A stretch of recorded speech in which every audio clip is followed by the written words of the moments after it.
L நினோவால் விவசாயிகளுக்கு ஏற்படக்கூடிய பாதிப்புகளை தடுக்கும் வகையில் சேலம் மாவட்டத்தில் வேளாண்மை துறை தீவிரமாக களமிறங்கியுள்ளது. வறட்சியால் ஏற்படும் மகசூல் பாதிப்பு தடுக்கும் வகையில் நவீன தொழில்நுட்பம் மூலம் எடுக்கப்பட்டு வரும் நடவடிக்கை குறித்து ஒரு சிறப்பு செய்தி தொகுப்பினை தற்போது பார்க்கலாம். உழுதுண்டு வாழ்வாரே வாழ்வார், மற்றெல்லாம் தொழுதுண்டு பின் செல்பவர் என்கிறார் திருவள்ளுவர். கால நேரம் பார்க்காமல் உழைக்கும் விவசாயிகளின் கடும் உழைப்பின் காரணமாகவே மற்றவர்கள் எல்லாம் உணவின் தேவையை பூர்த்தி செய்து கொள்ள முடிகிறது. ஊருக்காக உழைக்கும் விவசாயிகளின் நலனுக்காக மத்திய மாநில அரசுகள் பல்வேறு மக்கள் நலத்திட்டங்களை செயல்படுத்தி வருகின்றன. எனினும் பருவநிலை மாற்றமும் காலநிலை மாற்றமும் விவசாயிகளை கவலைக்குள்ளாக்கி விடுகின்றன. எல் நினோ பாதிப்பால் வறட்சிக்கு உள்ளாகும் மாவட்டங்களில் ஒன்றாக சேலம் மாவட்டம் இருக்கும் என கணிக்கப்பட்டுள்ளது. இதனால் சேலம் மாவட்டத்தில் எல் நினோ பாதிப்புகளை தடுக்கும் வகையில் வேளாண்மை துறை அதிகாரிகள் தீவிரம் காட்டி வருகின்றனர்.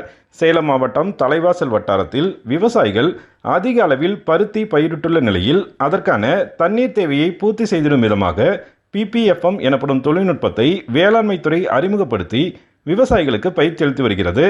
10 லிட்டருக்கு 100 மில்லி என்ற அளவீட்டில் பயன்படுத்தப்படும் இந்த பாக்டீரியா நுண்ணுயிரி மூலம் பயிர் சாகுபடிக்கான தண்ணீர் தேவை பெருமளவு குறையும் என்பதால் வறட்சி காலத்திலும் மகசூல் பாதிக்காமல் தடுக்க முடியும் என்கிறார் மத்திய அரசு திட்டங்களுக்கான வேளாண்மை துறை துணை இயக்குனர் கண்ணன். நீரில் தெளிப்பதன் மூலம் இந்த பயிர் வளர்ச்சி ஒரு 10 to 15 நாட்கள் வறட்சியை தாங்கி வளரக்கூடியதாகவும் வறட்சி பாதிப்பிலிருந்து ஏற்படக்கூடிய மகசூலை தவிர்ப்பதாகவும் அமைகிறது.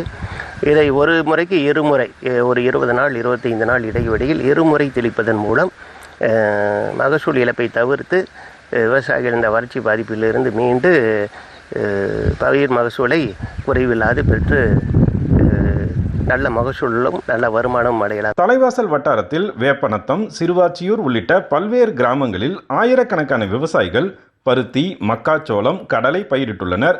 தென்மேற்கு பருவமழை பெரிய அளவில் கை கொடுக்காத நிலையில் வேளாண்மை துறை அறிமுகப்படுத்தியுள்ள புதிய தொழில்நுட்பம் தங்களுக்கு பெரிதும் உதவிகரமாக இருப்பதாக விவசாயிகள் தெரிவித்தனர். இந்த தண்ணி பற்றாக்குறையிலையும் குறைஞ்ச மகசூல் அந்த தண்ணி இருக்கும்போது என்ன மகசூல் எடுக்கிறோமோ அந்த அளவுக்கு மகசூல் நாங்கள் எடுத்து வரோம். தண்ணீர் பாய்ச்சக்கூடிய நேரத்தில் இருந்த சூழ்நிலைக்கும் அதே ஈல்டு அதே மகசூலை இந்த நேரத்தில் பாக்டீரியா உரமான PPFM நம்ம பயன்படுத்தும் போது அதே மகசூல் நமக்கு கிடைக்குது.